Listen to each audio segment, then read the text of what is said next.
जय हिंद दोस्तों, हम औसत के बारे में पढ़ रहे थे। न्यू विद्यार्थियों के लिए मैं बता देता हूँ जल्दी से कि हम न्यू RS अग्रवाल मैथ्स से पढ़ रहे हैं। मैं कंप्लीट आपको सिस्टमेटिक चैप्टर वाइज कंप्लीट पढ़ा रहा हूँ और कंप्लीट बुक को मैं सॉल्व कराने वाला हूँ। और औसत में अभी तक हम 64 क्वेश्चन तक पिछली वीडियो तक सॉल्व कर चुके हैं। आज इस वीडियो में 65 से सॉल्व करेंगे और लास्ट क्वेश्चन है इसका 74, यानी कि आज इस वीडियो में आपका औसत वाला चैप्टर कंप्लीट हो जाएगा। आपने पिछली वीडियोस नहीं देखी हैं तो डिस्क्रिप्शन में जाएंगे, प्लेलिस्ट की लिंक दी है, वहाँ से आप सभी वीडियो सिस्टमेटिक तरीके से देख सकते हैं। ये वीडियो आपको सभी एग्जाम में काम आएंगी। ठीक है, चलिए हम स्टार्ट करते हैं। Question number 65। और अभी तक वीडियो को लाइक शेयर नहीं करा, जल्दी से वीडियो को लाइक शेयर करिए, चैनल को सब्सक्राइब करिए। हम आगे पढ़ना स्टार्ट करते हैं। गणित में 28 छात्रों द्वारा प्राप्त अंकों का औसत है 50। 28 छात्र है, इनका औसत कितना है 50। 8 छात्र विद्यालय छोड़कर चले गए, इससे शेष छात्रों के औसत प्राप्तांक में क्या हो गई, 5 की वृद्धि हो गई। विद्यालय छोड़कर जाने वाले प्राप्तांकों का औसत हमें निकालना है। ठीक है, 28 छात्र, इनका औसत 50 है, तो इनका पहले कुल निकालते हैं। कैसे निकालेंगे, औसत में हम संख्या को गुणा करेंगे। तो 8 5 40, 5 दूनी 10 और 4 14, तो टोटल 28 छात्रों का प्राप्तांक है 1400। 8 छात्र छोड़कर चले गए, 28 थे, 8 चले गए, तब कितने बचे 20। तो शेष छात्रों का औसत में 5 की वृद्धि हो गई। शेष छात्र बचे 20, औसत में 5 की वृद्धि हो गई। पहले था 50, अब हो गया 5 की वृद्धि यानी 55। तो कुल कितना होगा, औसत इंटू संख्या। 2 5 10 सला 1, 2 5 10 और 11, यानी 20 छात्रों का टोटल आया हमारे पास 1100। पूछा है क्वेश्चन में विद्यालय छोड़कर जाने वाले छात्रों का हमें प्राप्तांक निकालना है। तो छोड़कर कितने लोग गए, 8। तो 28 लोगों के कुल से 20 लोगों का कुल माइनस करेंगे तो कितना आ गया हमारे पास, 300। यानी कि जो छात्र गए हैं 8 छात्र, उनका कुल हो गया 8। तो संख्या नीचे, कुल बटे संख्या, तो 8 छात्रों का औसत हो जाएगा। 8 से काटें, 8 दून 16 8 24, 6 बचेंगे, 8 7 56, 4 बचेंगे, 40, 8 5 40, तो 37.5 औसत आ जाएगा। यहाँ तक कोई दिक्कत है, समझ में आ गया। देखिए स्टार्टिंग से आप सिस्टमेटिक तरीके से देखिएगा सभी क्लास को, तो आपको बहुत अच्छे से समझ आएगा। और मैथ्स के स्टार्टिंग के 5 से चैप्टर आप अच्छे से पढ़ लेते हैं तो मैं 100% आपसे गारंटी के साथ कहता हूँ आपका मैथ्स में इंटरेस्ट बन जाएगा और सभी चैप्टर आपको बहुत अच्छे से समझ में आने लगेंगे। पहली बार पढ़ रहे हैं तो थोड़ी सी दिक्कत तो होगी, लेकिन जब आप 5 चैप्टर पढ़ लेंगे तो आपको इतना मज़ा आने लगेगा कि मैथ्स आपको बहुत आसानी से समझ आएगा और आपसे क्वेश्चन बनने लगेंगे। प्रैक्टिस ज़रूर करना घर पे, ठीक है। चलिए क्वेश्चन नंबर 66। देखिए मैं आपको बीच बीच में जो बातें बताता हूँ वो बहुत मायने रखती हैं, क्योंकि एक टीचर ना कि क्वेश्चनों को रटना सिखाता है, उनका सही तरीका क्या होता है, पढ़ने की अप्रोच क्या होती है वो भी सिखाता है। तो मैं अपने एक्सपीरियंस से आपको बताता हूँ किस तरीके से मैथ्स सीखना चाहिए, किस तरीके से सीखते हैं। ठीक है, चलिए आगे बढ़ते हैं। क्वेश्चन नंबर 66 पे आते हैं। किसी परीक्षा में छात्रों और छात्राओं के औसत प्राप्तांक है 71 और 73, यानी छात्रों का औसत 71 और छात्राओं का 73। आगे कह रहा है समस्त विद्यार्थियों का औसत प्राप्तांक है 71.8, यानी टोटल दोनों को मिला लें तो औसत कितना है। छात्रों और छात्राओं का अनुपात हमें बताना है। हम मान लेते हैं छात्र हैं x और छात्रा हैं y। ठीक है, तो छात्रों का औसत है इतना, तो कुल कितना होगा, औसत इंटू संख्या। ठीक है, छात्राओं का कुल कितना होगा, औसत इंटू संख्या, बस में इक्वल। अब यहाँ पे देखिए जो समस्त विद्यार्थी उनका औसत है 71.8, यानी कि हम छात्र और छात्राओं को जोड़ दें, संख्या टोटल इतनी, औसत है इनका 71.8, तो टोटल संख्या इंटू औसत, तो समस्त छात्रों को कुल आ जाएगा। तो यहाँ पे देखिए यहाँ भी दोनों को जोड़ दें तो ये क्या होगा, छात्रों को कुल और छात्राओं को कुल, दोनों को जोड़ा, यहाँ भी देखिए कुल आ गया। टोटल संख्या छात्र छात्राओं का हमने टोटल औसत में गुणा करा, तो यहाँ भी छात्र छात्राओं को कुल आएगा। 71.8 का अंदर गुणा करेंगे, 0.8x। अब हम x वाले एक तरफ ले जाएं, 71 इस साइड आएगा तो कितना बचेगा यहाँ पे 0.8x। ठीक है, 0 लगा सकते हैं। और 71.8 इस साइड आएगा तो 73 में से कितना जाएगा, 71.8, यहाँ पे 0 लगा लें, 2 बचेगा, यहाँ पे दो में से जाएगा एक, कुछ नहीं और दशमलव, यानी कि यहाँ पे 1.2 बाय बचेगा। ठीक है, हमें निकालना है छात्रों और छात्राओं का अनुपात, यानी कि x अनुपात y निकालना है। अनुपात का मतलब बटे भी होता है, तो x के बटे में y ले आए तो जो संख्या यहाँ पे उस साइड चली जाएगी, बराबर दशमलव कट जाएगी, 4 से कट रहा है, 4 दूना 8, 4 3 12, बटे को अनुपात में लिख सकते हैं।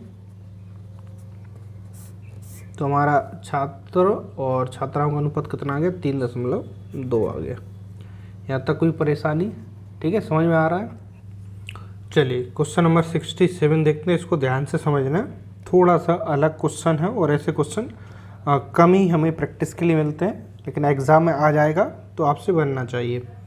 यदि a तथा b का औसत है इतना, तो n का मान ऐसे निकालना।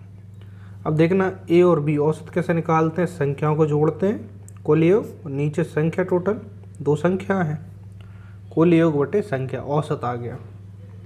तो औसत यहाँ पे लिखा है इतना है, तो इसके बराबर इसको ही रख दें। ठीक है, लिखा है ना 2 संख्या a और b का औसत इतना है, तो हमने यहाँ से देखा योग बटे संख्या, औसत बराबर औसत, क्रॉस मल्टीप्लाई करें। देखिए क्रॉस मल्टीप्लाई कर रहे हैं हम, इसका a का इसमें होगा a into A N plus a की घात n b की घात n का होगा तो a b की घात n plus b into b की घात n, क्रॉस मल्टीप्लाई 2 का यहाँ पे होगा तो 2 इंटू ए की घात n, इसको अलग अलग भी लिखे जा रहा है, प्लस में है ना, इस प्रकार से लिख सकते हैं, गुणा करने पे जुड़ जाती है, इसकी पावर कुछ नहीं एक है, प्लस 2 b की पावर n इंटू b। ठीक है, अलग अलग भी लिख दिया हमने, b की पावर n प्लस 1 को इस प्रकार से लिख दिया, क्योंकि इसकी पावर एक है, जुड़ जाती है।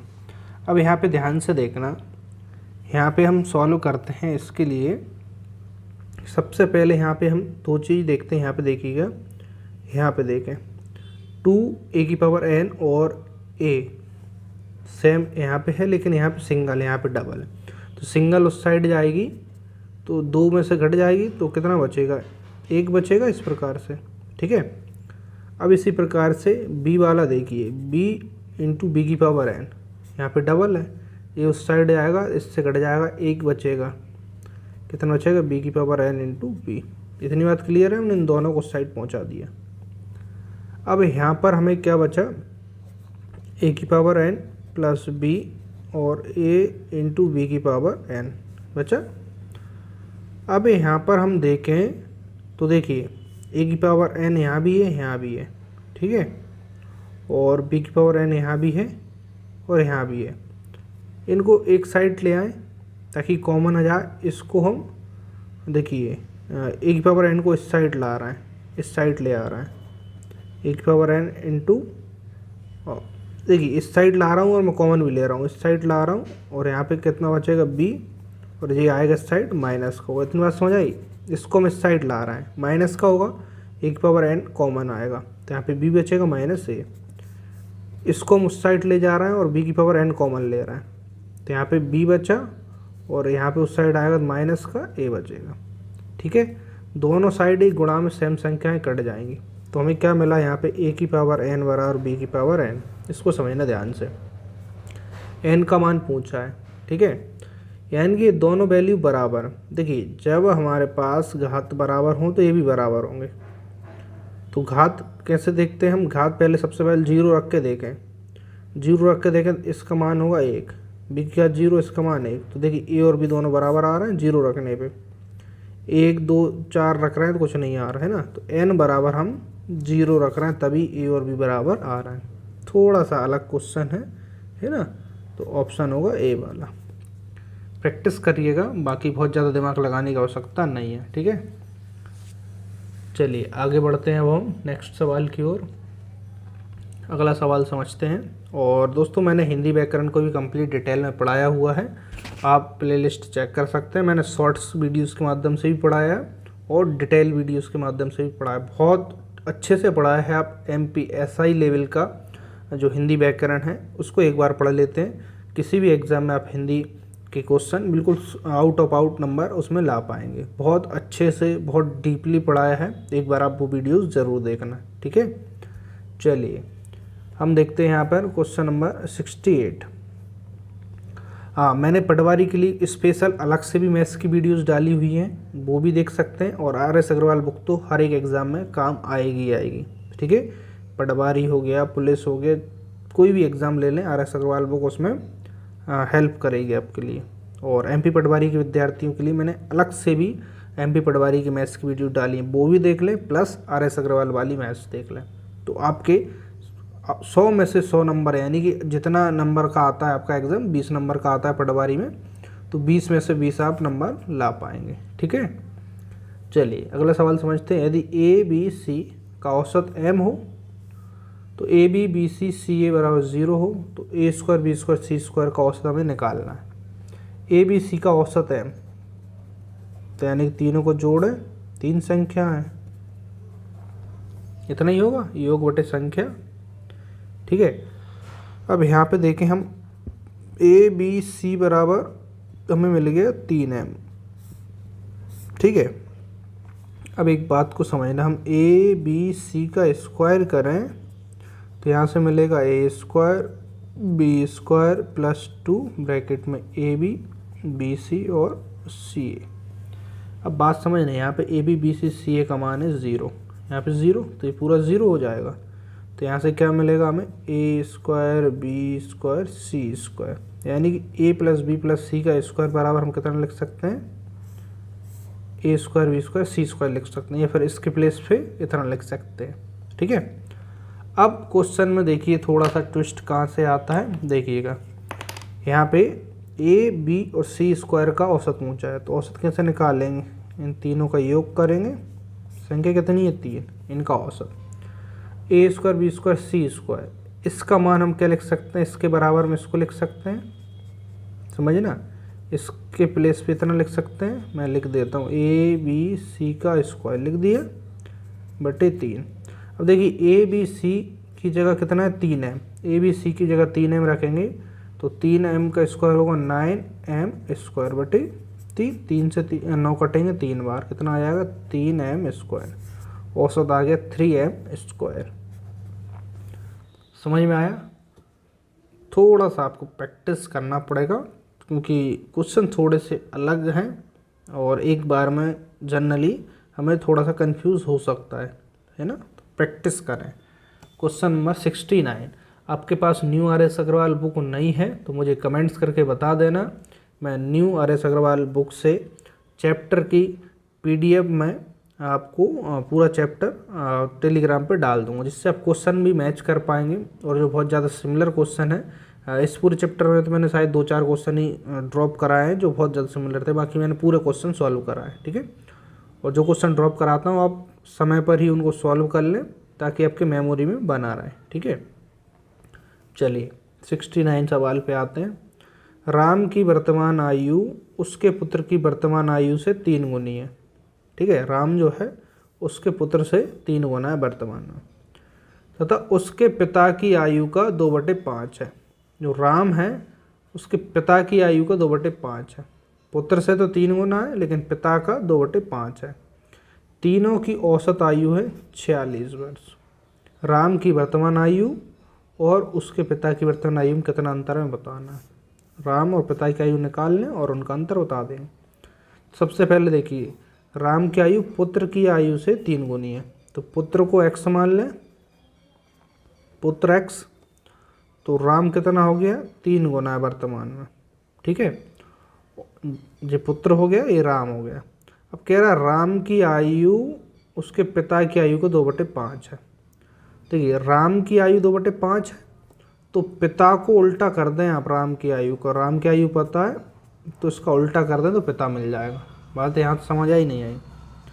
क्वेश्चन कह रहा था कि पिता की आयु को 2/5 राम है, तो पिता की पता नहीं है, पिता की निकालना है, तो राम की हमारे पास यहाँ से आ गई 3x, तो इसको जस्ट उल्टा कर दिए 5/2, तो पिता की आ गई। अब कह रहा है तीनों की औसत आयु 46 वर्ष है, तो तीनों को यहाँ पे जोड़ेंगे, 5 दिए 15x, तो कुल आयु आएगी तो कुल आयु कितनी होगी, औसत 46 है और 3 लोग हैं, तो यहाँ भी कुल आयु, बात समझ आ गई, यहाँ भी कुल आयु बराबर कुल आयु। तो यहाँ पे कितना आएगा 4x, 4 दूनी 8x, ऊपर आ जाएगा 15x, और ये नीचे 2 का गुणा हो ही जाएगा, 2 का गुणा यहाँ पे हो जाएगा। तो 15 8 कितने होंगे, 15 5 20 23, 23 को नीचे पहुँचा दूँ, 23x आएंगे, तो 23 में नीचे पहुँचा दे रहा हूँ, 23 दूनी 46, 4 4 3 12, x बराबर हमें कितना मिला, 12 मिला। x बराबर जब हमारे पास 12 आ गया तो पुत्र 12 साल का हो गया, पिता 12 36 साल का, राम सॉरी, और पिता 12 यहाँ पे रखेंगे, 2 से 12 6 बार में कटेंगे, 6 दूना 36 18, 18 दूनी 36 18 54 14 18 5 90, राम का पिता 90 और राम 36। तो इन दोनों का अंतर देखें तो 10 से 6 जाएंगे 4 बचेंगे, 8 से 3 जाएंगे 5, तो दोनों का अंतर आएगा 54 वर्ष। थोड़ा सा बड़ा क्वेश्चन है, लेकिन ऐसा नहीं है कि आपसे नहीं बनेगा, बन जाएगा। ठीक है, वीडियो को लाइक नहीं करा, जल्दी से वीडियो को लाइक करिए, फिर हम आगे क्वेश्चन पर आते हैं। चलिए अगले सवाल पर आते हैं, क्वेश्चन नंबर 70। क्या कह रहा है क्वेश्चन, 5 व्यक्तियों में से एक 60 किलोग्राम भार वाले व्यक्ति के स्थान पर नया व्यक्ति आ गया। इसके आने से क्या हो गया, औसत भार में 1 किलोग्राम की वृद्धि हो गई। तो नए व्यक्ति का भार कितना, देखिए औसत में वृद्धि हो रही है, तो इसका मतलब क्या है कि नए व्यक्ति का भार ज़्यादा होगा, है ना। तो औसत में 1 की वृद्धि हो रही है, टोटल 5 लोग हैं, तो 5 में टोटल देखें तो कितनी वृद्धि हो जाएगी, औसत इंटू 5, यानी 5 किलोग्राम कुल भार में वृद्धि हुई। तो एक व्यक्ति गया 60 साल का, 60 का गया और कुल में वृद्धि हुई 5, तो 5 इसमें जोड़ दें, यानी कि कितने किलोग्राम का आया, 65 किलोग्राम का व्यक्ति आया। समझ में आ गया, बस इतना ही सवाल है, इसमें बहुत ज़्यादा नहीं कुछ करना, और ऐसा क्वेश्चन बहुत ज़्यादा एग्जाम में पूछा गया है, तो उसका आंसर कौन सा होगा, डी वाला। आगे बढ़ते हैं नेक्स्ट क्वेश्चन की ओर, क्वेश्चन नंबर 71। इसको समझिएगा ध्यान से थोड़ा सा। एक कक्षा के 40 विद्यार्थियों की औसत आयु 15 वर्ष, 10 नए विद्यार्थियों के प्रवेश के उपरांत औसत आयु में 0.2 वर्ष की वृद्धि हो गई। तो नए विद्यार्थियों की औसत आयु कितनी है, सरल है, मैं पहले भी कर चुका हूँ। 40 की औसत है 15, तो कुल कितनी होगी, औसत इंटू संख्या, 15 चौके 60, 35 35 60, तो कुल आयु है इनकी 600। 10 नए विद्यार्थी प्रवेश पा गए, तो 40 थे, अब कितने होगा, 10 के बाद 50, औसत में 0.2 की वृद्धि हो गई। पहले औसत 15 था, 0.2 वृद्धि हो गई, यानी कि 15.2 हो गया नया औसत। तो औसत इंटू 50, तो 50 का कुल आ जाएगा, 5 दूनी 10, असलाई 1, 5 25 और 1 26, असलाई 2, 5 5 2 7 और 1 0, पीछे से 1 का दशमलव। तो 50 लोगों का कुल आयु है 760 और 40 लोगों की आयु 600। तो 50 लोगों की आयु से 40 लोगों की आयु माइनस करेंगे तो 10 लोगों की आयु आएगी, कितनी आएगी, 160। तो 10 लोगों की आयु आई बटे 10, तो 10 लोगों की कुल बटे 10, तो औसत आ जाएगा, औसत कितना आ गया, 16 वर्ष। ठीक है, यहाँ तक कोई दिक्कत, ऐसे क्वेश्चन हम पहले भी कर चुके हैं ऑलरेडी। चलिए आगे बढ़ते हैं, क्वेश्चन नंबर 72 पर आते हैं। क्वेश्चन कह रहा है, एक कक्षा में 32 लड़कों की औसत आयु 14 वर्ष तथा 26 लड़कियों की औसत आयु 12 वर्ष, सभी विद्यार्थियों की औसत आयु कितनी है। सरल क्वेश्चन है, कर लेंगे आप। 32 लड़कों की औसत कितना है, 14, तो 32 गुणा 14, तो 32 की कुल आ गई, और 26 लड़कियों की औसत आयु है 12 वर्ष, तो 26 लड़कियों की कुल आयु आ गई। तो इन दोनों की कुल आयु आएगी, मैं इसको अब ड्रॉप कर रहा हूँ, आपके लिए छोड़ रहा हूँ, है ना, मैं हिंट भी पूरा कर दे रहा हूँ। 32 लोगों की कुल आयु, 26 लोगों की कुल आयु, तो दोनों को टोटल करें कितने लोगों की आयु हो जाएगी, 32 और 26, कितने हो रहे हैं यहाँ पे, 8 और 3 2 6, यानी 68 हो रहा है ना, 32 लड़के हैं और 26 लड़की है, तो टोटल 68 लोगों की आयु टोटल यहाँ से आ जाएगी। 32 की यहाँ से और 26 यहाँ पे रखेंगे और इसको कैंसिल कर लेंगे, काट लेंगे, तो इसका आंसर आ जाएगा। आंसर इसका आप मुझे नीचे कमेंट्स में बताएंगे, ठीक है।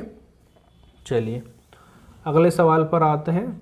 और बिल्कुल भी आलस मत करना दोस्तों, मैं क्वेश्चन चाहूँ तो पूरे करा सकता हूँ, लेकिन मैं आप ही के बेनिफिट के लिए यहाँ पे क्वेश्चन ड्रॉप करता हूँ, क्योंकि आप इन्वॉल्व नहीं होंगे तब तक नहीं सीख पाएंगे। और एक बार आप इन्वॉल्व हो गए तो आप सीख जाएंगे, और एक बार सीख गए तो आपकी स्पीड ही बहुत अच्छी हो जाएगी, सब कुछ बहुत अच्छा हो जाएगा। आप स्टार्ट तो कीजिए, थोड़ा सा पेशेंस तो रखना पड़ेगा, क्योंकि जॉब ऐसे ही हर किसी को नहीं मिल जाती है ना, कुछ हमें सीखना पड़ता है, कुछ सीखने के लिए मेहनत करना पड़ती है, ठीक है।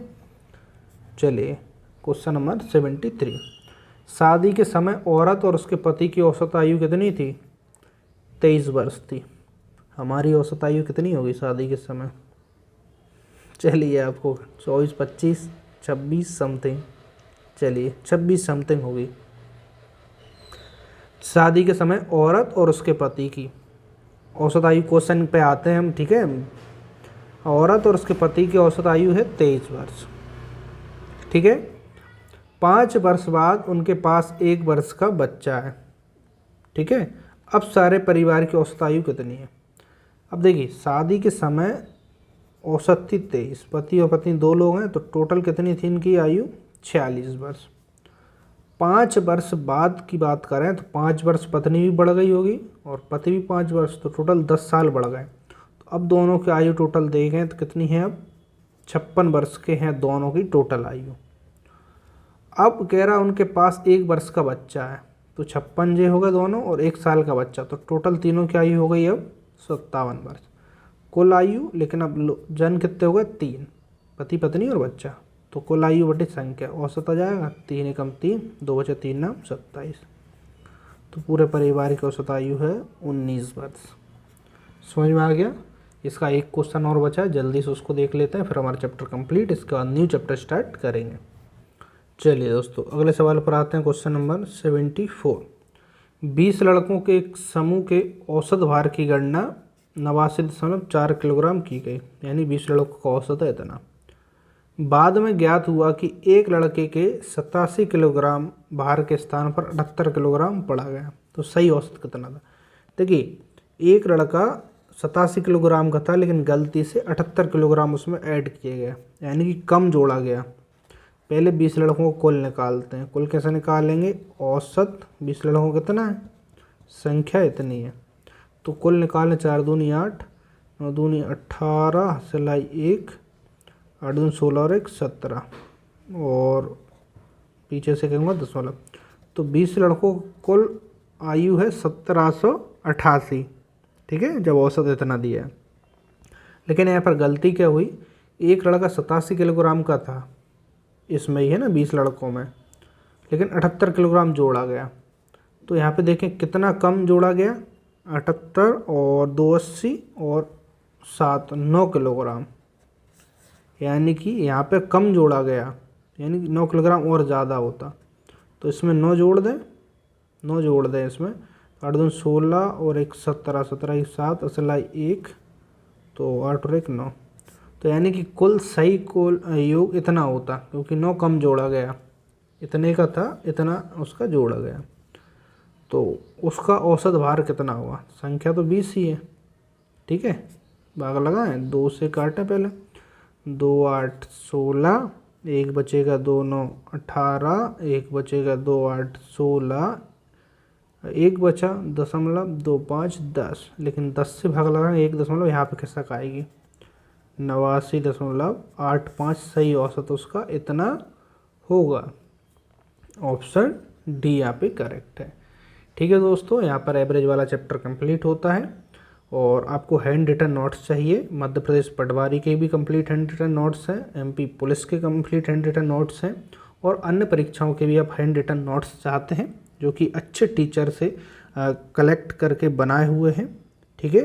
पूरा सिलेबस सब्जेक्ट वाइज अच्छे से डिफाइन किया है, और हैंड रिटन नोट्स से आपको रिवीजन करने में बिल्कुल भी दिक्कत नहीं आएगी। आप चाहें तो वो ले सकते हैं। डिस्क्रिप्शन में लिंक है टेलीग्राम चैनल की, वहाँ ज्वाइन कर लेना, तो वहाँ पे आपको सारी इन्फॉर्मेशन मिल जाएगी। और फेसबुक पेज को भी आप फॉलो कर लेना, डिस्क्रिप्शन में लिंक है, वहाँ पर आपको बेटर ऑफर मिलते रहते हैं। वीडियो पसंद आई तो वीडियो को लाइक करना, ज़्यादा से ज़्यादा शेयर करना, सपोर्ट करना, ताकि मैं आपको और बेहतर पढ़ा पाऊँ। और मैं आपको देखिए RS अग्रवाल मैथ्स जब कंप्लीट हो जाएगी इसके बाद और भी जैसे शारदा बुक हो गई उसको सॉल्व कराऊँगा। कुल मिलाकर आपको मैथ्स की बहुत सारी बुकें फ्री यहाँ पे पढ़ने को मिलेंगी। साथ ही में रीजनिंग की वीडियोस भी आपको मिल जाएंगी। सपोर्ट करिएगा बस। हिंदी की ऑलरेडी डाल चुका हूँ, अन्य विषय भी आपको मिल जाएंगे। ठीक है, मिलते हैं नेक्स्ट वीडियो में। आज के लिए इतना ही। जय हिंद, वंदे मातरम।